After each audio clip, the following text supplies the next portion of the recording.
तिष्ठति Arjuna Tistati Brahmayan Sarva Bhutani Yantrarudani Mayaya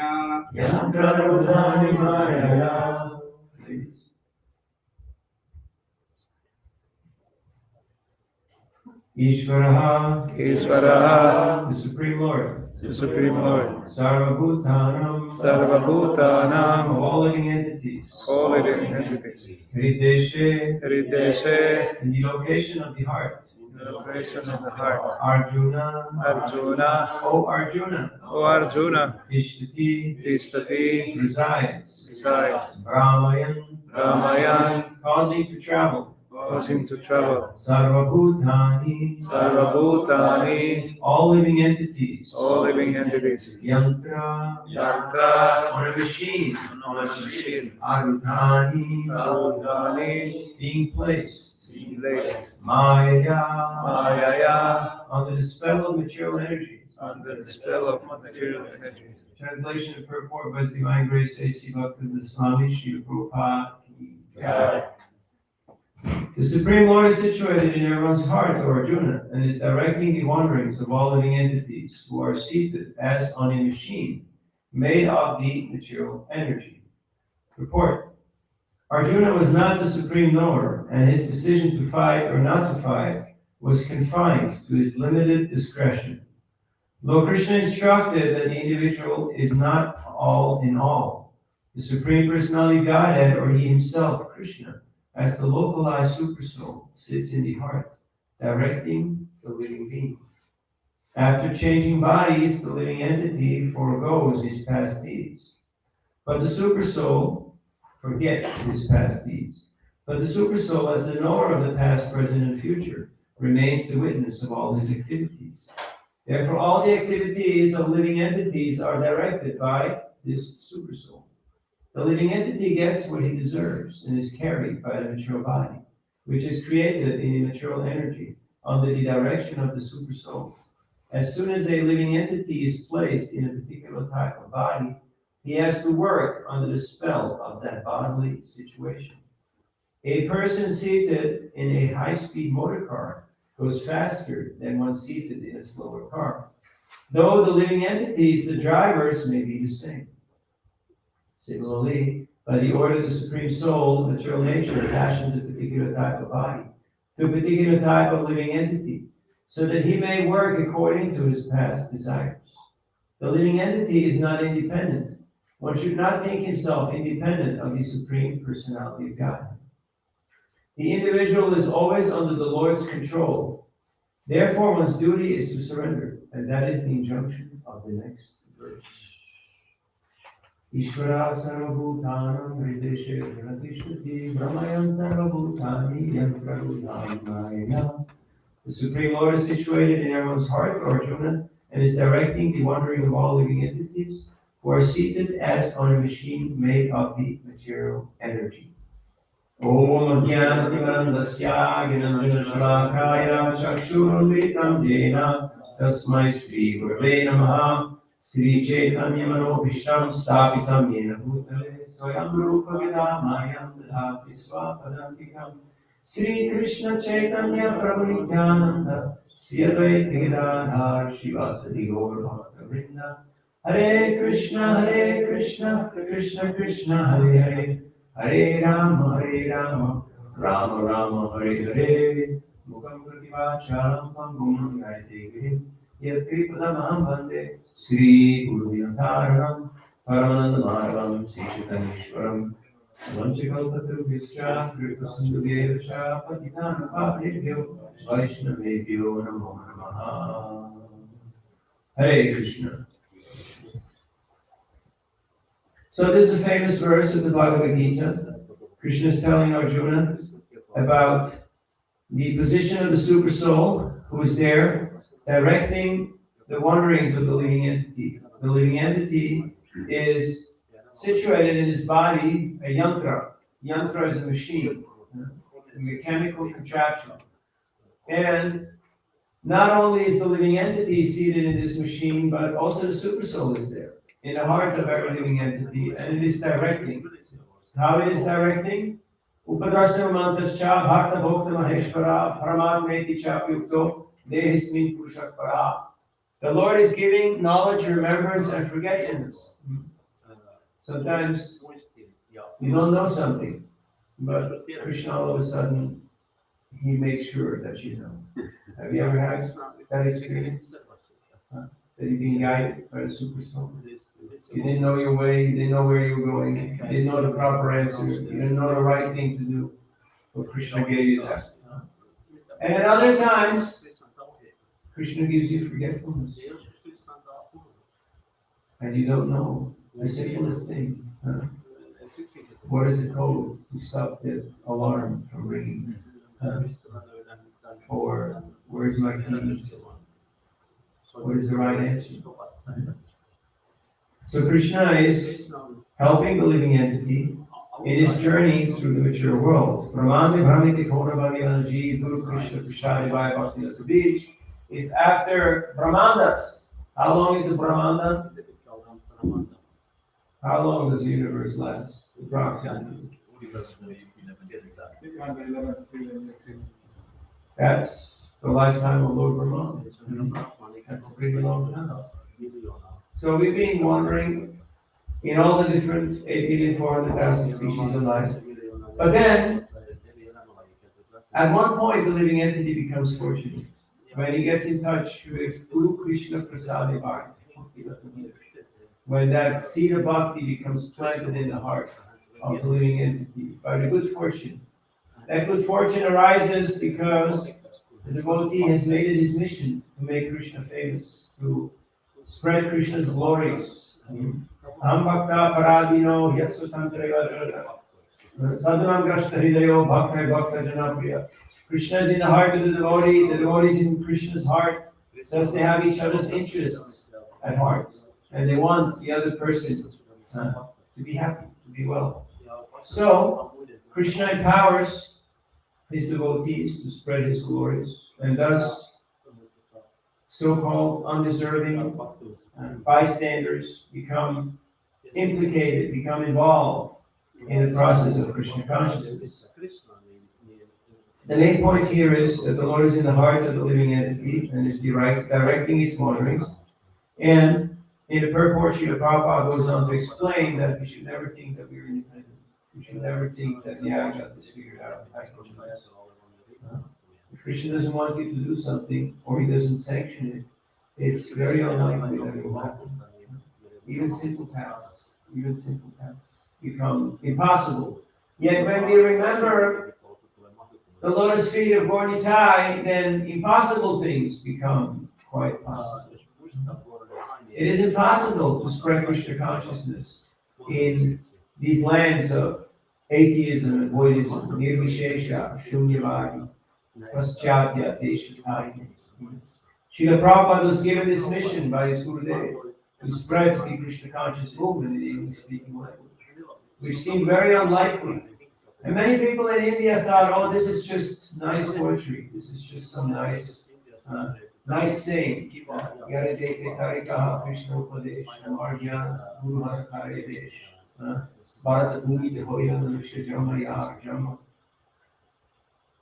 Sarkata, Paripara, Upakar. And the Krishna consciousness was spread in every town and village. They thought, maybe Bengal, maybe a couple of places in India, but not really beyond. And so they had very little faith in the instruction of Sri Chaitanya Mahaprabhu. Now, Srila Prabhupada was mentioning several times, Mahaprabhu was perfectly capable of spreading the Sankirtan movement everywhere himself, yet he chose to leave us some service to do. Krishna could have done it. He's God. It's not that difficult for him. But he has kindly left us a little bit of service to perform because he knew that this would be for our benefit. Please sit down. Too many standing people makes the speaker nervous. So, how to recognize Krishna's plan and how to become part of Krishna's plan? We have to get in touch with the Super Soul, with the Lord in the heart. And how do we do that? By following the instructions of the spiritual master, because the spiritual master is the external manifestation of the Super Soul. And he can very clearly guide us, he can very clearly direct us and tell us what is the best thing to do. Now you may say, how is this going to happen? Gurudev is not here. Gurudev has thousands of disciples. How is he going to direct me? How is he going to train me? How is he going to tell me what to do? What if the internet is not working? Huh? I can't do anything. No internet. No go. Huh? Luckily, Srila Prabhupada, he gave us this ISKCON movement where we have so much guidance. We have senior association. We have the Sangha of the Vaishnavas. We have authorities, we have mentors, guides, friends, and even we have the loyal opposition. You know what the loyal opposition is? People who are doing the same thing, but they have a different understanding, a different taste, a different liking, a different idea. But they're in the same trade. You can learn from them. You can learn from them. Don't limit yourself to the yes men, to the yay sayers, those who all kijai. Sometimes people who have radical ideas, who have constructive criticism, they are the most helpful. They're the ones who, like Prabhupada. Prabhupada was open for suggestions. He was publishing Back to God magazine, and then one person told him, you know, they throw magazines away, but they keep books. Why don't you do books? And he could have said, no, I've been doing magazines for many years now, and it's working fine, you know. Who are you to tell me? I'm the Acharya. Who are you? Who are you? You're nobody. No. He started writing books. And he wanted the magazine also to continue. It wasn't or, it was and. Then he had his heart problem. There's this old Jewish doctor who told Gargamuni that, you know, the old man, he's praying too much. He has to get out and walk. He has to do some exercise. The Prabhupada heard that. And from then on, every day he went for 1 hour, morning walk. Religiously. So you can pick up gold from a filthy place. You take good advice, even from a fool. You can. So these injunctions are there in the Shastra. But if we limit ourselves because of false ego, then we will not get that guidance. We will not realize what is Krishna's plan and how can I be part of that plan. There's many people who are talking to God. There's very few people who are listening to God. Have you noticed? People going to temple, church, and mosque, and they're saying whatever they're saying, and they're asking for stuff, you know. But very few are willing to listen. Okay, what is God's desire? What is His plan? And how can I fit into His plan? Rather than how can I make the whole world conform to my plan? So, when Sri Chaitanya Mahaprabhu enacted his pastime in Jagannath Puri, he was very much focused on glorifying Lord Jagannath by kirtan, by sharing Lord Jagannath's mercy and prasad with one and all. And he showed us what is proper Vaishnava culture. So Janmashtami is coming up in a few days. It's a big celebration, the biggest of the year. In a similar way, when the Rath Yatra was coming up, Lord Chaitanya was very happy to see the arrangements that were being made for the festival.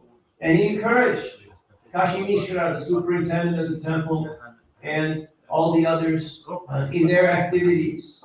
He personally took the leading role in the cleansing of the Gundicha temple. Do you remember? We talked about that on Sunday. So, have you started cleaning the Gundicha? Huh? Not yet. Still on the to-do list, right? Here, a lot of cleaning has happened. A lot of cleaning and a lot of decoration. Paljon koristeita on jo laitettu. And for what purpose? Ja minkä takia me teemme? Krishna is already God. Krishna on jo Jumala. He doesn't need flowers and big festivals and all that. Suuria festivaaleja. Why are we doing this? Miksi me teemme? To have a good excuse to invite the whole city, the whole country, the whole world to come and to get Krishna's mercy, to get Krishna's darshan, to get Krishna's prasad. That is the plan of the devotee. That is the plan of the devotee. But that means we have to be in a team spirit. We have to be team players. If we think that no, my service is most important, then it will be always a tug of war. It will be a struggle. Just like we can see in some places, things are leaning towards organized religion. So everything becomes very bureaucratic. To get anything done, you need sign a letter, get a letter signed from the president of the country, to get something moving. Everything goes through committees and councils, and all different types. So not much gets done, not much moves. Or sometimes we think, okay, everybody has to do what I do. So what do I do? Whatever that might be. If I'm into deity worship, then everybody has to become a pujari. And it's all about deity worship. And let's put the standard up to, like at least Tirupati. If not Radha Raman, in Vrindavan. Because for Krishna, only the best. But then if we put the devotees into utter anxiety and difficulty because of that, then in the name of service, it's easy to do history. So, you have to understand what is the spirit and what is Krishna's plan, what is Krishna's desire. And Krishna reveals this plan according to our level of surrender, as he's about to say in a couple of verses from now, that if you surrender to me, then I'll empower you, I'll give you the intelligence, I'll give you the will, the direction in how you can achieve me, how you can come to me. So, we are very fortunate to be able to take part in this wonderful Hare Krishna experiment here in Finland. And it is a work in progress, it is a labor of love. There's many great things that have happened in the last decade and many more to come. It's a very crucial phase of this yatra.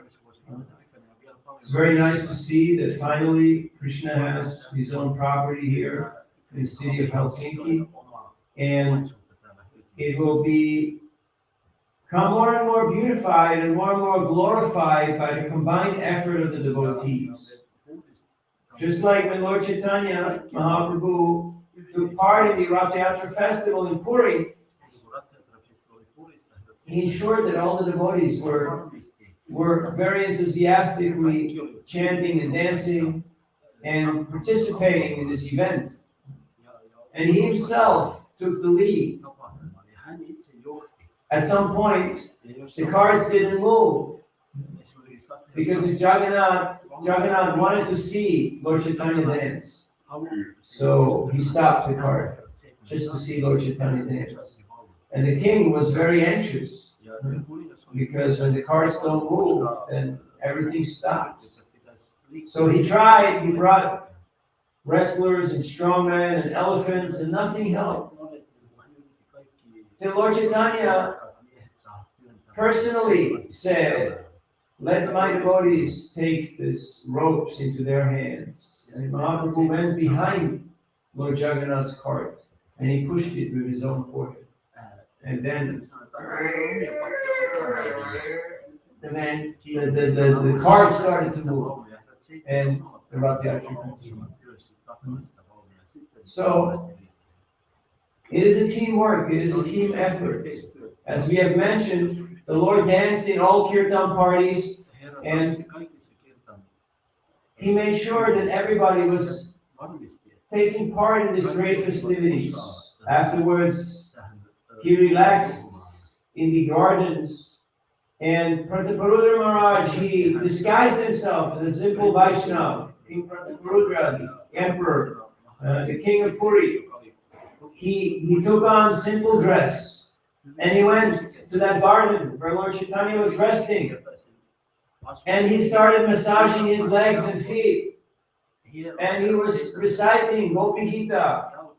Tavakatamritam tapta jivanam kavimiritam kalmasapaham Shravanamangalam srimadatatam bhuvigrinantiye bhuvidhajanam. And Mahaprabhu asked, who are you? Who are you? And he said, I am the servant of the servant of the servant of your servants. And Mahaprabhu became so ecstatic, he said, Bhuridhajana, Bhuridhajana, you're the most magnanimous. You're giving me this great nectar, this ambrosia of Krishna Katha. And he rose up and he embraced King Pratatama. The same king that formerly he did not want to see. And he said, never, never I will see the king. Because just that name, king, is not acceptable for a sannyasi. But because he saw that Prataparudra took on the humble role of being the servant of the Vaishnavas, so Mahaprabhu embraced him. And his heart had been softened by the king's service attitude and by the constant pleading of Ramananda Roy and others who were speaking good words, kind words about King Prataparudra. So a lot of work is left to be done here for this great festivity. There's only tonight and tomorrow, and then we don't know how many thousand people are going to come, but the weather looks good, so we got to be ready. We got to be ready for them. We can't say, oh, you know, I'm fasting, so who cares? Who cares? No. It is said that even if you're a pujari and you're doing arti to the Lord, if a guest walks in the temple room, you can stop the arti, you can walk off the altar and go and take care of that guest. And then when you're done taking care of the guest, you go back and you finish the arti. Why? Because this is Krishna's guest who is coming. And Krishna sees it as his personal responsibility that we take care of his guests. Sometimes we see people, they wander around and they have no clue what's going on. And they don't know where is what and where they are. Have you seen people like that in ISKCON temple? And everybody is too busy to talk to them. Everybody is too busy to engage, or so they come, they look around, and they leave, and nobody interacted. Now we're spending blood, sweat, and tears to go out to distribute books, to get people to come here. And when they're here, how much effort, how much energy do we put in to actually engage and talk? Often we see in Sunday feasts, like last Sunday, small little comments, small little feedback. We saw the devotees sitting amongst themselves and talking and eating and having a great time. And all the guests sitting among themselves and talking, whatever they're talking and eating, and also having a good time, but it could be a better time if there would be a devotee sitting with each and every group of people. So try that, and you will see how you will have more impact. How will Krishna consciousness spread? By the desire of the devotees to be part of Krishna's plan, of Krishna's mission. Now here people are very, not just civilized, but they're very polite, they're very nice. There's a certain protocol, there's a certain way of dealing, of interaction. So for those of us who are not from this zip code, we may have to adapt a little bit to be able to connect and to relate to their mindset. You understand what I'm talking about? It's like if you talk to a Latino, to a person who is from the Spanish speaking or Portuguese speaking or Italian speaking background, if you tell them, hey, I love you, it's like it's okay, it's right. It's just what Latinos do, right? It's like if you have a Punjabi and you walk up to Punjabis and you whack him on the back and you say, "Hey, bye, no way," and and it's okay. But in Finland, people will close their ears, right? And say, "Why is this guy crazy? What's his problem?" Like, cool down. Like if you're in Asia, no fist bumps, no handshakes, only bowing down. Otherwise, you have an Asian person and you order the fist bump, fist bump, right? Then they usually hold their hand underneath it because they think you want to give them something. Or they're like, "Oh, you want to hit me?" Like they get really scared. So we have to know the cultural context. So here people are a little bit refined, also a little more introverted, so a little more shy. It's like a moose, and what a moose is, an elk. He can smell you from many miles because he's got a big nose. And so if you run around and you're playing Speedy Gonzales and you're just trying to do what you can do in other places, it won't work so well. But if you make less drastic, erratic moves and you just speak more normal and more sensible and a little more sensitive, you will see how all of a sudden people stop, they pay attention, and they want to engage. We were out yesterday, I just asked people, "Do you speak English?" And more than 90%, they just stop in their tracks and they start engaging. But if you jump on them and you want to give them something or tell them something or do something, they're not very responsive. So we have to understand who is our audience. And yes, it might take a little bit adaptation. You have to adapt. And how can we do that? Hare Krishna, Hare Krishna, Krishna Krishna, Hare Rama, Hare Rama, Rama Rama. By chanting Hare Krishna and by hearing Bhagavad Gita in association with devotees, we connect with the Lord in the heart. Prabhupada said, in regards to preaching, especially book distribution, don't teach them techniques. Just teach them how to be sincere. And then he pointed to his heart, and then he said, and then the master in the heart will teach them whatever they want. So we're not here to learn a few tricks, how to, lose friends and make more enemies, or how to make a few bucks real fast before we can retire young. But we're here to learn how to cooperate with Krishna's plan. So that when Janmashtami comes, and it's coming very soon, that we are in tune with Krishna's plan. And then we'll hear Krishna's flute. What is that flute?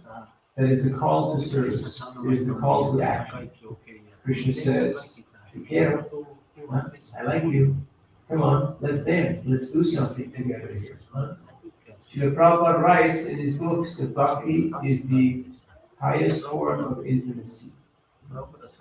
To be an instrument of Krishna's desire is the most fulfilling relationship that the soul can have.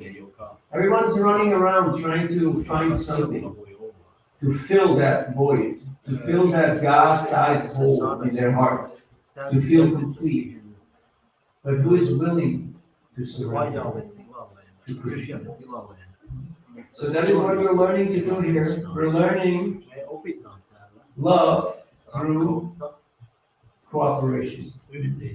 And as Kunti Maharani says, it is the most difficult thing to do. Why? Because all friction and all trouble comes from social interaction. So people are troubled. Have you noticed? People are troubled? No? Because people are troubled. Yeah. If we understand that everyone is a part and parcel of Krishna, as you were saying, Vidyavina Sampane Brahmaniga Vihashtini Shri Chaiva Sapake Cha Pandita Samadarshina. that a wise person sees an educated Viisas Brahmin, henkilö a dog eater, an elephant, Brahminin, koiran, an insect, sees everybody with equal vision, but he treats them adequately as parts and parcels of Krishna. Koska hän näkee heidät Kristan pienempien So, that is the vision se on se of a devotee. Now, of course, we know the different types of devotees. The Kanishtas, the neophytes, they love to argue, and they love to fight and to disagree, just as a matter of principle, because that's their rasa, that's their taste, that's where they get their juice. And they will engage in verbal battles, in legal battles, in physical battles, because that's their rasa. And the Madhyam Bhaktas, they collaborate, they communicate and cooperate. They want to expand the mission. They want to spread Krishna's glories. And the Uttam Bhaktas, they're relishing Krishna consciousness and just sharing their hearts freely with one and all. So depending on our taste, we can introspect and see, where am I in my progress of Krishna consciousness? So Krishna is calling us all to come closer to Him. This is a call to action. And as you may have noticed, there's a lot of service to be done, not just over the next few years, or over the next few days, or over the next few decades, but there's an unlimited amount of service.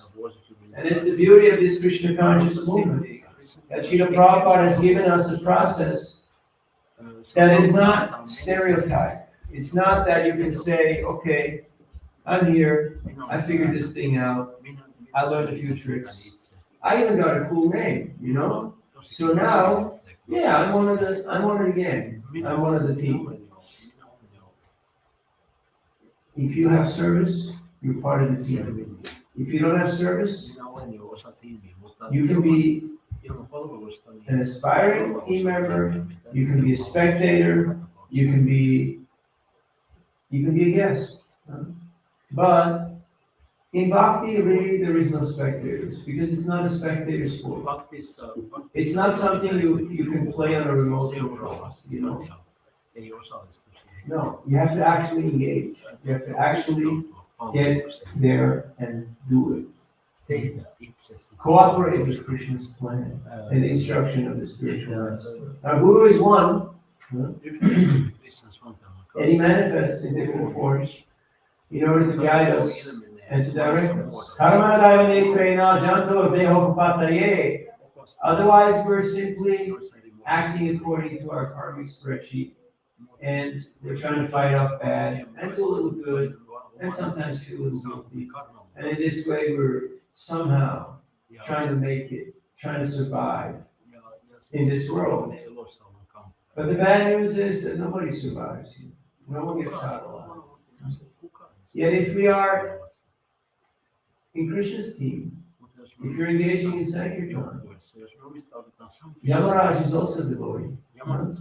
Svayambhu Shambhu Kumara Kapilovanu Radha Janaka Vishmu Bali Vaya Sakir Vayam. This is Yamaraj himself who is stating that.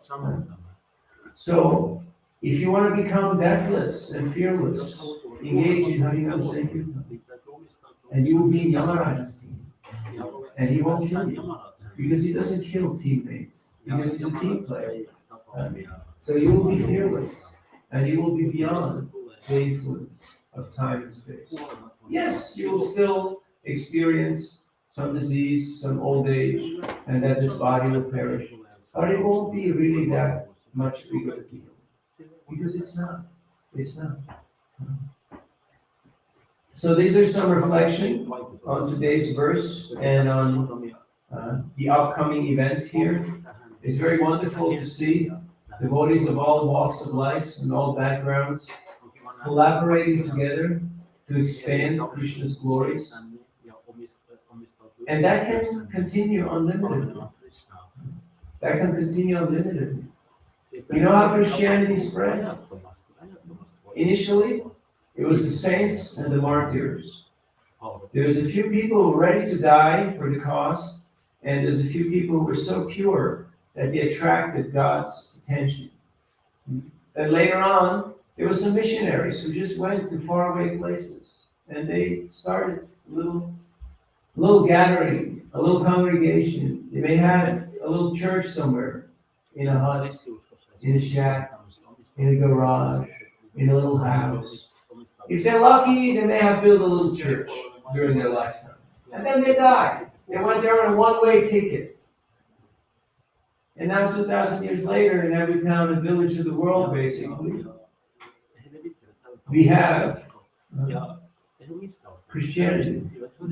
So Krishna consciousness can also spread to every town and village, but it requires a little dedicated effort. Yet if we think that, oh, what is in it for me? What will I gain from this? What is there to enjoy for me? Then we will only be on the surface. We'll just see what the eye can see, what the eye can witness. But we will not understand really what is Krishna's mind and how can I be part of Krishna's mind. Premanjana Churita Bhakti Virochanena Santak Sadeva Hridayeshu Vilokayanti Yam Shyama Sundaram Achintya Gunak Swarupam Govindamari Purusham Tamam Bhajami. If you really want to understand what's going on, you have to see things through the eyes of God. So thank you for your dedication, for your sincerity, for your cooperation and your surrender. And know it for a fact that this is very pleasing to Guru Gauranga. And Krishna can do the magic. He has done it time and time again. Now you may say you're in a very remote place. This is a very small place. Yes, but that's the beauty of it. This is like a little Mini Cooper, you know? You know Mini Cooper? You have a little car, and you tweak it this way, that way, the thing moves real fast. If you're in a big country, you can fill in the blanks. There are a few big countries in the world. Everything moves very slow. And if you want to make a course correction, you turn your wheel, and in about 6 months, I think, something will be visible. Some change will happen. But here, change is instant. Change is instant. So, it requires a little bit of vision, a little bit of planning, and for that, we need experts in every field. Expert in finance, expert in legal, expert in construction, expert in marketing, expert in cooking, expert in art, music, decoration, experts in hospitality. In a few hours, there will be thousands of people running around here. Who will be there taking care of them? Who will be there to greet them, to show them the magic of Krishna consciousness? We don't want them just to see an old historic building. We want them to experience what we experienced when we came to Krishna consciousness. That special, unique flavor, that special, unique taste. We were up in Rishikesh at Yogananda ashram, which is one of the oldest ashrams in Rishikesh. And my spiritual master was supposed to give a talk there. So we went, and there was many sannyasis in the room. And they started the event by chanting the entire 11th chapter of the Bhagavad Gita. What is the 11th chapter of the Bhagavad Gita? Anybody remembers? The universal form. How many verses? 55, correct. 2 points for my friend at the door. Now, if you know one of them by heart, you're doing pretty good. They knew all 55 by heart. After that, they were chanting the 12th chapter of the Bhagavad Gita, which is in time.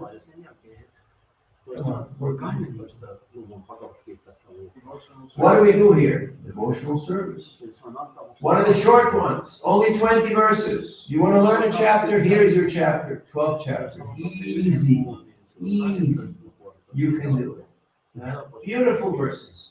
Where Krishna always ends almost like more than 40% of the verses he ends with If you do this, you become dear to me. If you do this, you become dear to me. You do this, you become dear to me. You know, it's really sweet. Then I thought, okay, now my guru is going to speak. No, and they chanted the 13th chapter of the Bhagavad Gita, which is, yes, a long chapter with a lot of long verses, all from memory.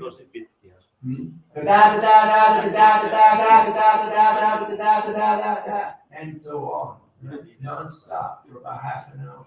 They were reciting Sanskrit. And then I thought, okay, now my guru is going to speak. Of course, everything had started an hour and a half late, so, you know, standard Indian time. And it was late. And then I thought, no. Then the Acharya has to speak. The oldest man in the room, who was a little frail man, who wore a orange fluorescent hat. Same color like your jacket, you know, that usually construction workers wear. It looked like, you know, he'd be plugged in. So, and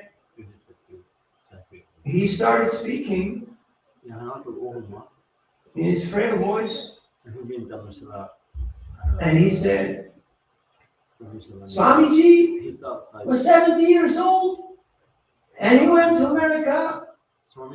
And he got all these hippies and crazy people and young people and homeless people, and he got them to chant Hare Krishna, Hare Krishna, and he just went on fire. He just, you know, exploded, and the whole room was, what happened to the old man? Like, has he gone low? Has he gone crazy? He just lit on fire, and everybody got electrified. And he was telling Prabhupada's story, how Prabhupada started with nothing, and then he attracted all these strange people, and he changed their lives, he changed their hearts, he changed their lifestyle, their character. That's when we come to Krishna consciousness, we should not be attached to our old ways.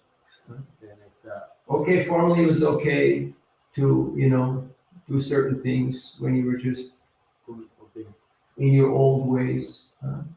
But when we come here, we should upgrade our lifestyle and our behavior to Krishna's lifestyle, to Krishna's behavior. So, and he glorified Prabhupada. And he said that he did miracles. He transformed all these people's hearts. And he built temples for Krishna all over the world. He made Krishna famous everywhere. After the program, then later, my guru started speaking and told the story of Kolavecha Sridhar, which I'm not going to tell today, but you all know it. And people were spellbound. And afterwards, when the program ended, we walked out, and they were distributing their prasadam. And their prasadam was fried chickpeas. Have you ever had fried chickpeas? Who has had fried chickpeas? Dry fried chickpeas. Hard and not like, you know, yeah, pretty basic. Because they're into vairagya and jnana and yoga. But we had brought Gaur Badam. You know what Gaur Badam is? Gaur Badam. You have date gur, which is from the date rust, you know, from the date tree. You get the juice and you condense it, and you boil it down, and it becomes a little bit like jaggery, you know, but very unique flavor. And you roast nuts in it, or sesame seeds. I believe those were sesame seeds that we had. And we distributed pieces of that. And one of the sannyasis came out and he got his 5 chickpeas, and then he got a big block of Gorbanam, and he said, he's gone prasad. So make sure people are not just getting the 5 chickpeas. Make sure they get something memorable that they will remember for their whole life. I got something memorable. It shouldn't just be vegetarian or vegan food. It should be something that you remember and that will bring you back to that experience. I was distributing books in an airport in America, and one man, he held the book, but he was not very responsive, and he was kind of absent-minded, and he looked around, and it seemed like he was trying to remember something. And then, after a while of that, he recollected, and he started just speaking out of the blue. He said, fried donuts soaked in strawberry yogurt sauce. And he described strawberry malpua. Did you ever have strawberry malpua? Yes? If not, half your life is wasted. Like, you have lived for nothing if you never tasted it. Strawberry malpua. And he said, is this the same thing? Is this the same taste? And I said, yes. And he said, how much? Because in one rainbow festival, when he was a hippie running around with the other, hippies, he got strawberry malpua, and it stuck in his mouth, and he couldn't get it out because it was stuck. So we should make sure that whatever people experience here is memorable. And that requires a collaborative effort, because there's so much to do, and there's so little people.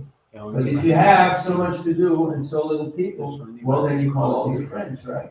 And you say, hey guys, come down here, the party's on, We got some fun stuff here. Stop walking your dog, stop going to the gym, get off the couch, throw your TV out of the window, come here. There's more fun things to do. And it's the cosmogonal experience of Krishna Seva, of just doing something for the love of it. No strings attached. Not what's my package, not what I'm gonna get out of this, but I want to be an instrument of Krishna's love. I want to be in Krishna's team. That's my. Now sometimes we get these tensions. People ask me, what's your service? What do you do after 40 years of doing what you do? What's your service? I tell them I'm a translator. I translate from English to English. They say, how does that work? I say, I translate from old school to new school. Because they both speak English, but they don't understand each other. Now, I was 15 when I joined in the early 80s, so I experienced the old school. And I still feel young at heart, and I can relate to the people who are here now, and to the young people who are coming now. So I can help in translating between these generations, which sometimes seems to be a little bit at odds in many ways. So, Krishna has a plan. How can you become part of Krishna's plan? Rather than try to impose our own plan and our own idea based on our ulterior motive. Anyabhilashita shunyam jnana karmadyanam katamrupulyena krishnanu shivana bhakti uttamam. Pure devotional service is free from karma and yoga. And it is haitukiya pratiyata. It is not motivated by some ulterior idea or interrupted. Okay, I'll do this once a year. Jamastami, okay, all right, I'll show up. Okay, Krishna, I was here, okay? You saw me? See you next year. No, we should be here in our heart of hearts. We should be here every day. We should be here every moment. And then, we can carry Krishna's message, Ja sitten me we can voidaan carry jakaa Krishna's Kristan mission viestiä, Kristan into every sphere of life. kehitystehtävään. And Kaikkiin Krishna is all osa-alueisiin. people will connect. Ja We Kristus were out yesterday at Helsinki train station. There was one lady from Latvia, Helsingin and she was working in some service company, nainen oli in some Latviasta siellä, hän oli jossain nondescript töissä. uniform and Hänellä service oli vehicle. uniformu And I handed her the book ja hän annoi hänelle and I kirjan said, ja sanoi, my part, books on yoga meditation, teaches you how to get free from stress, happiness, inner joy. And she said, I was looking for something like this. So there's a lot of people out there who are looking. They're looking for beauty. They're looking for power, for wealth, for fame, for knowledge. They're even looking for renunciation. They want to get away from it all, right? Once you're done with chasing things, they go into nature and they want to be a little more detached. So what are they looking for? Are you sure? Yes, they're looking for Krishna. That's it, because Krishna is the source. He's Bhagavan, he's the possessor of all happiness. And we're very fortunate. We're very fortunate to be allowed to take part in this Hare Krishna experiment here in Helsinki, Finland. So let us join our heads and our hearts and our hands to make this a memorable experience, not just for the guests, but also for the devotees who are the core, who are at the heart of this. And in this way, Krishna will be very pleased. And he will empower you. He will empower you to do impossible things. Hare Krishna. Thank you for your kind attention. Questions, comments? Yes. Sorry? You were speaking to ask the question. No, you ask. And the whole class, I was thinking about this corporate, about how to build the welcoming teams or some, because it's always Lacking. Yeah. Because what's in there, right? I mean, be a welcoming team. It seems like you're not doing much, you know? If you go to a big hotel, there's one guy outside the hotel. His job is just to open the door. He usually has a big hat, you know, and a big frock. He just opens the door. There's another guy out there who does the valet, who picks up the car or opens the car door. And then people realize, hey, somebody put some thought into this, you know, like somebody cared. Somebody cared where my car is parked. Somebody cared to welcome me. And then you feel like, hey, yeah, this is Krishna consciousness. First, you have to be conscious before you're Krishna conscious. One of the former presidents of the United States went to a NASA facility, you know, where they shoot rockets into outer space and stuff. And he went to the bathroom, and everything was really clean and nice, and there's flowers and everything looked really perfect. So he went up to the janitor. What do you call him here? Not janitors, probably hygiene director or, you know, some fancy title, right? So, and he said, good job. And that person said, I'm not a janitor. He said, I'm part of the team who puts the man on the moon. You see? His consciousness was not, I'm a guy who, you know, just fixes stuff or cleans stuff, or I'm part of the team who puts the man on the moon. So in a similar way, if you're out there and all you do is smile at people, and I know it's hard, especially in Finland, but they have it in them, you know, I know, but they may not smile like,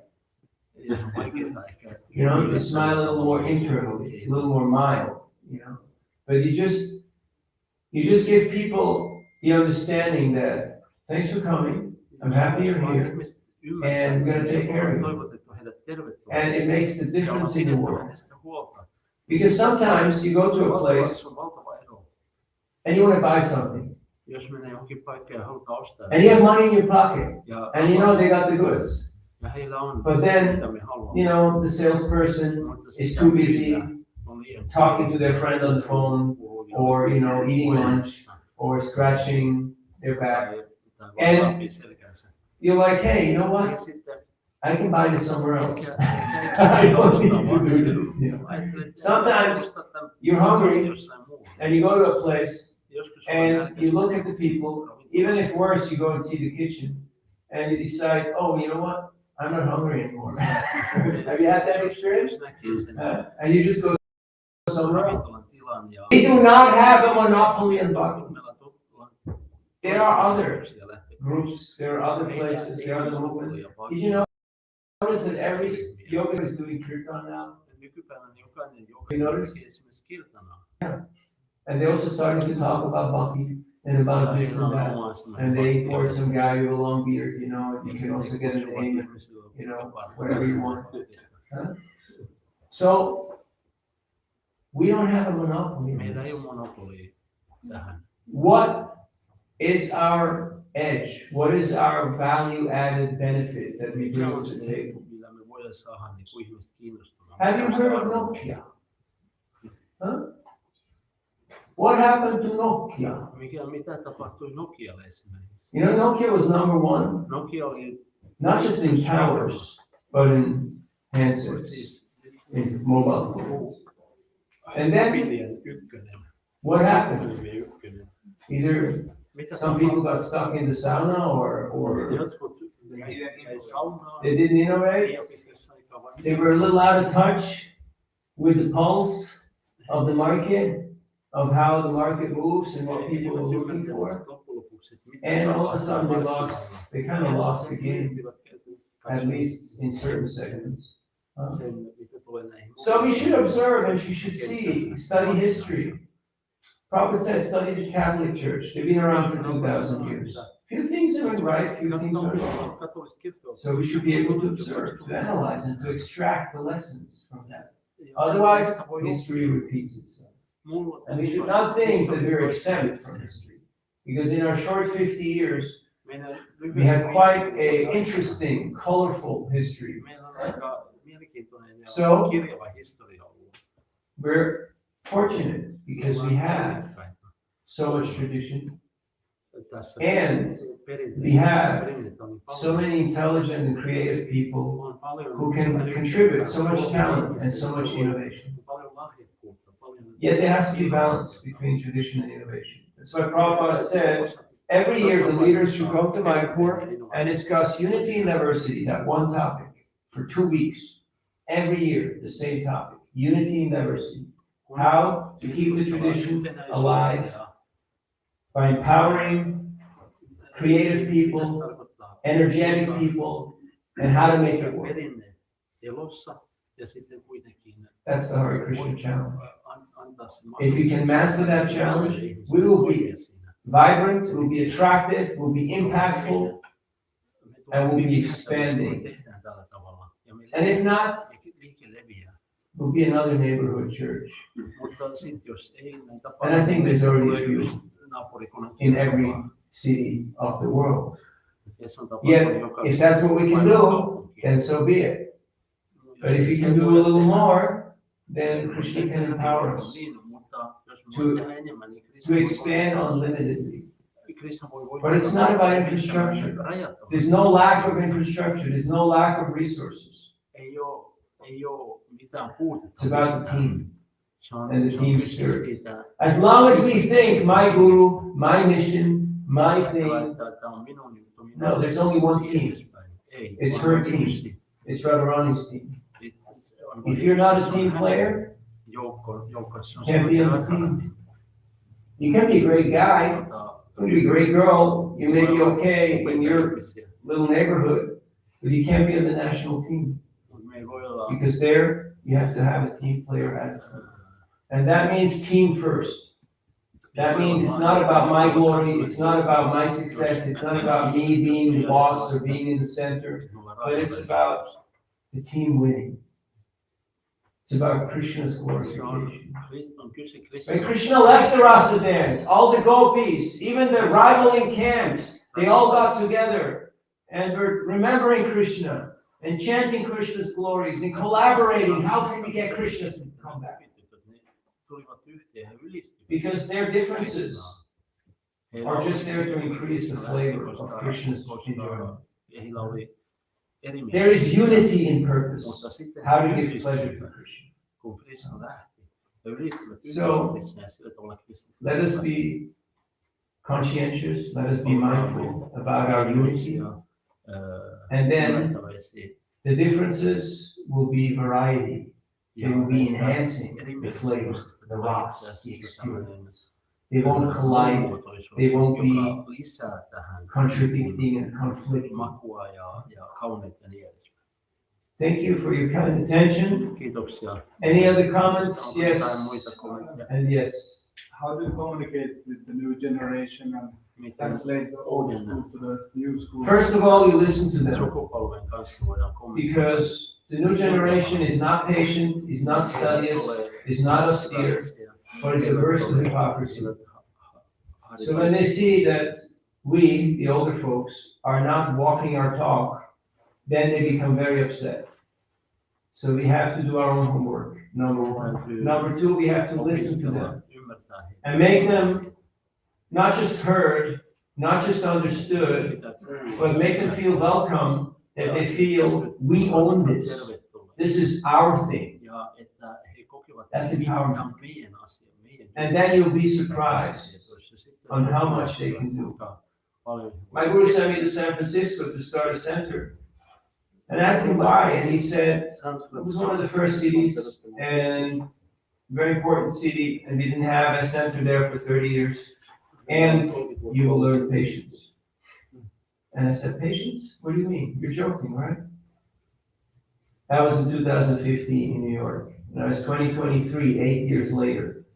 I saw my job done after about 4 years, but it took a while longer. And the main mission was to find people who are more intelligent, who are more dedicated, and who are more patient than me, and get them to work together.